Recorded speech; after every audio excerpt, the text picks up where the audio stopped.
சச்சின் டெண்டுல்கரை பற்றி பேசுறதுன்னா டெண்டுல்கரை பிடிக்காதவன்ட்டு கூட பேசிடலாம். ஆனால் டெண்டுல்கர் மேலே வெறியாக இருக்கானுங்கள அவனுங்கிட்ட பேசுறது ரொம்ப கஷ்டம். அந்த மாதிரி ஒரு ஆள் தான் என் ஃப்ரெண்டு பிகே.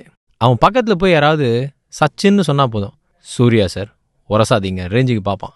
அப்படியே இருந்தாலும் அவனை பொறுத்த வரைக்கும் சச்சினை பிடிக்குதா இல்லையான்றதை விட சச்சினை ஏன் பிடிக்குதுன்றது ரொம்ப முக்கியம். அதுக்கு அவன் ஒரு எக்ஸாம்பிள் சொல்லுவான். அதுதான் 2003-2004 ஆஸ்திரேலியா சீரீஸ்.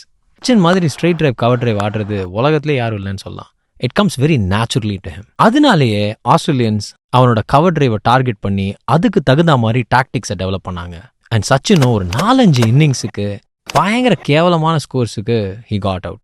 அதுக்கப்புறமா உட்காந்து பயங்கரமாக அனலைஸ் பண்ணி ஹி ஃபிகர்ட் தட் இதுதான் பிரச்சனை, நம்மளோட நேச்சுரல் ஷாட்டை அவங்க டார்கெட் பண்ணுறாங்க, அதை கண்ட்ரோல் பண்ணி நம்ம ஆடணும் அப்படின்னு டிசைட் பண்ணி ஆடின மேட்ச் தான் அந்த Sydney test match. 1 run 2 run இல்லை, அந்த டெஸ்ட் மேட்ச்சில் 241 ரன்.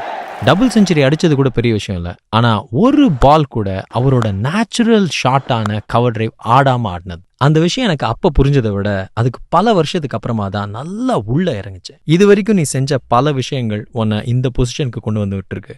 நீ அதையே திருப்பி கண்டினியூ பண்ணிக்கிட்டு இருந்தனா நீ இங்கே தான் இருப்ப. அது வேலையில் மட்டும் இல்லை, I think relationship, sports, performance, anywhere நம்ம எவ்வளோ எஃபர்ட் போட்டோம் நம்ம எக்ஸ்பெக்ட் பண்ணுற ரிசல்ட் வரலனா நம்ம சொல்லிக்க வேண்டிய விஷயம், what got you here won't get you there.